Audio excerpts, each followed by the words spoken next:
Hello YouTube, it's Ryan here with Hobbies of Man once again, and today we're going to be doing something slightly different. We're going to be doing another recommendations video, which is something I don't do very often. Now today we're going to be looking at what you should read or what to look into if you're a big fan of Mighty Morphin Power Rangers. Now originally I was going to call this Tokusatsu, and I think that more or less I am actually talking about things you should watch or things you should read if you like Tokusatsu. That are not necessarily Tokusatsu, but I'm not gonna say that in the title because I don't want people to get mad at me, because technically Tokusatsu just means live action and practical effects, and what I'm specifically talking about isn't kaiju but rather henshin heroes, changing heroes that have a mask or that are basically Power Rangers, Kamen Rider, what was the other one? Science Rangers, I think. I can't remember. But, these types of characters, these people that are human and then they don some armor and then become superheroes. So that's kind of the realm I'm looking into. Also, Tokusatsu technically is not a genre. It is a medium, which again is live action. But, when people think Tokusatsu, at least here in the West, I would say that most of them think of Power Rangers-esque things like Kamen Rider.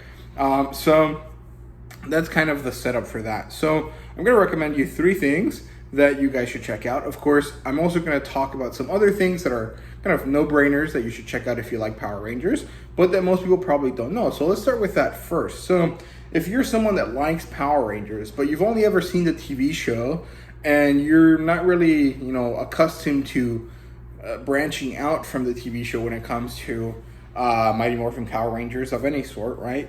I definitely recommend that you guys check out the IDW or Boom Studios. I can't remember which one it is, but the comic books. There's a bunch of different series. Right now they're at issue 100, but the one that you should probably check out is Power Rangers by Kyle Higgins.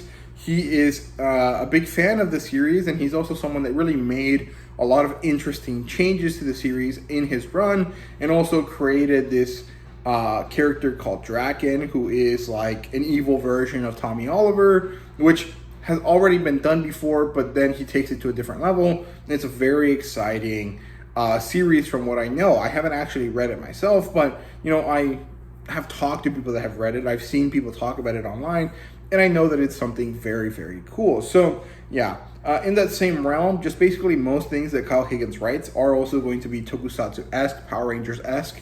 So, basically check out anything by him. The other big thing is Ultraman. So there's the manga of Ultraman that is published by Viz Media. And of course, there's also a TV show that you can watch on Netflix. It's like a animated CGI type of thing.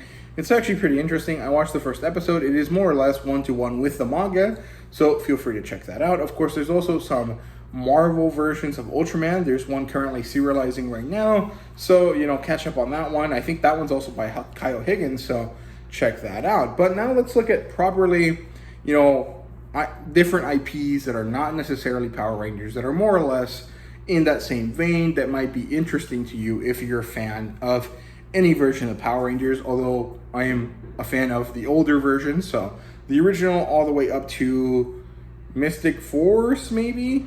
Jungle Fury was the last one I properly watched, and it was one I didn't really like. So I think Mystic Force is the last one that I'm really part of in terms of the fandom, right? So up to that point, if you like any of those series, you'll probably like the stuff that I'm mentioning here now. So first of all, let's start with Saint Seiya. Now you can read this on the Shonen Jump app, or you can try to collect it physically, which I don't recommend. It's very difficult. But Saint Seiya is about these 5 guys, and each of them has a color coordination to them. So the main character is red with silver. The next character is purple with green. The third character is blue with silver, or blue with white, I think. And then there's one with green with pink.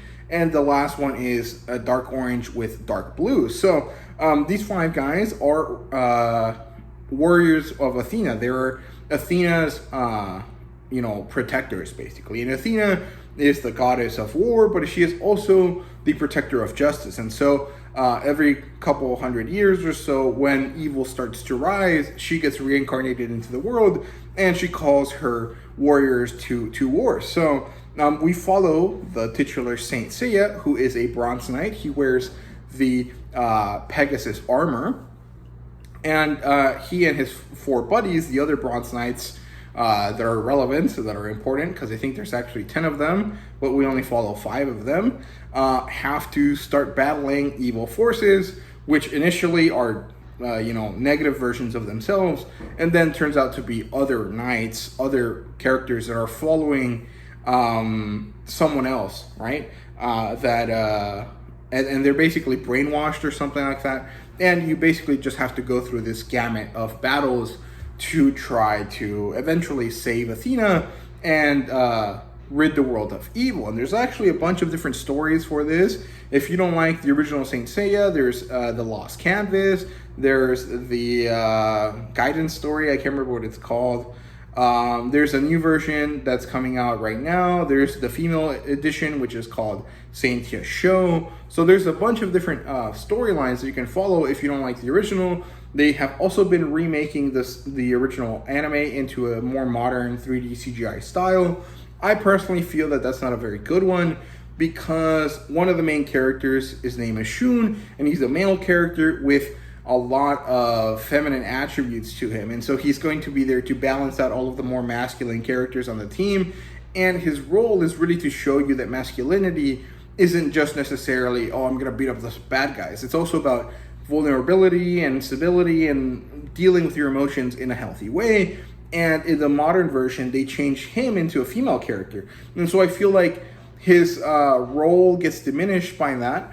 And what they could have done instead is just expanded the group to add a female character, or to make the other female characters already in the story more prominent. So, it is what it is. It's not that big deal, but Saint Seiya is a very good option if you're interested in, superheroes with armor, because it is essentially just superheroes with armor with a slightly different kind of lore to them. It's not sci-fi like most Power Rangers, but it is more of the mystical kind of martial arts thing, and it's very good. I really like it. You can read it on the Shonen Jump app, like I said, and you have to pay a $2 subscription service per month, and it allows you to read up to 100 chapters per day. The series is only about 150 chapters, 140 chapters, something like that. So you could buy it for a month, read the story, and then move on, or you could actually continue to buy the service after that to kind of see if you like any other manga. So yeah, that's it for that. Now let's look into a more Western type of thing. And here I'm going to recommend a whole universe of things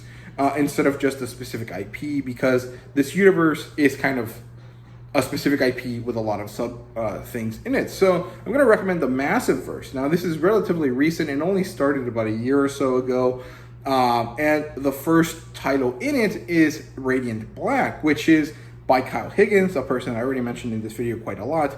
And it introduces us to a new character called Radiant Black, who is basically a Power Ranger. He gathered this cosmic energy from this thing. He now has this suit that talks to him, and there's some situations that are slowly developing. Now, I don't really recommend you start with Radiant Black, because although it's good, it takes a long time to get it interesting. The first book really only deals with the first character, with Radiant Black, and you kind of ignore all of the other Radiant characters for the vast majority of the story. And I think that's something that Kyle Higgins is just not great at, is establishing a lot of characters quickly. So I don't really recommend that you start with Radiant Black. I recommend you start with Rogue Sun, who is a singular character, who is kind of magic-powered Power Ranger kind of character that lives in Louisiana. He's a teenager, so it's more in line with the teenagers with attitude kind of thing. He has a difficult home life, but that difficult home life actually ends up being part of his powers. And so it's a very interesting thing, because you get to develop his personal story at the same time that he's learning to be a superhero. The first volume of this already came out, so you can get it for about $10. And the series is currently in like 7 issues, and I think the 8th one is coming out here soon. In the Massive Verse, there's also the Massive Verse crossover event itself, where you get Rogue Sun plus Radiant Black plus this other character they introduced called Infernal Girl Red, and they go on this short but very cool little, Power Rangers adventure where Rogue Sun takes the lead because he is more or less the most experienced of the three. And it's a really good one. I really enjoyed that kind of little crossover.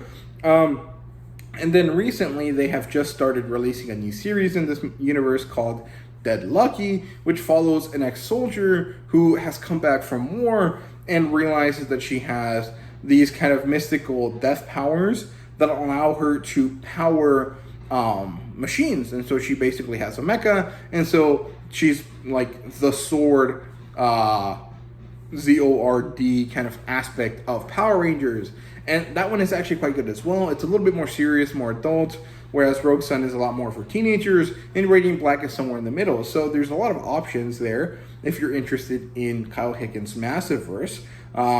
This one, you're just going to have to track down the physical editions of the trade paperbacks, or try to figure out where to buy all of these single issue floppies, which will be probably pretty difficult. I just recommend you buy the trade paperbacks. And then the last one I have here is actually one that I personally don't like, but I think it might actually work for a lot of people. So say you're into Mighty Morphin Power Rangers, but you're interested in something a little bit more feminine, a little bit more aimed towards girls, in quotation marks. Something that is not going to be so explosion heavy, so boyish, right? Well, I definitely recommend that you check out Magical Girls in general, but there is one series that is the epitome of Magical Girls. It is the big thing, and I would say that Sailor Moon is that. Also because right now, they're re-releasing the Sailor Moon manga in these very nice editions that are actually really affordable, which are new versions or scaled down versions of the very high quality collector edition versions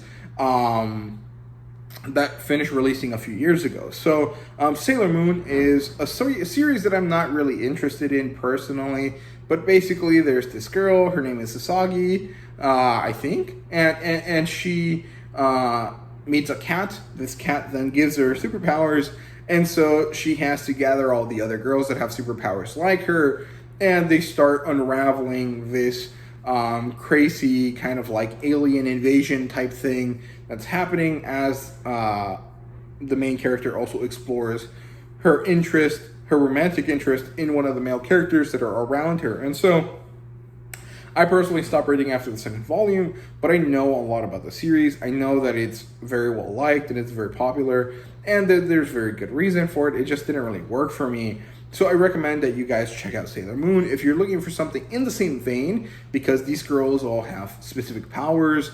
They're all color coordinated, and each of them dons armor in a very special, changing sequence, the same way that Power Rangers do. So, check her out. Check out all of the series that I mentioned here in this video, and I hope you guys enjoy all of the reading that you can get out of this list. So, yeah, thank you guys very much for watching, and see you guys later.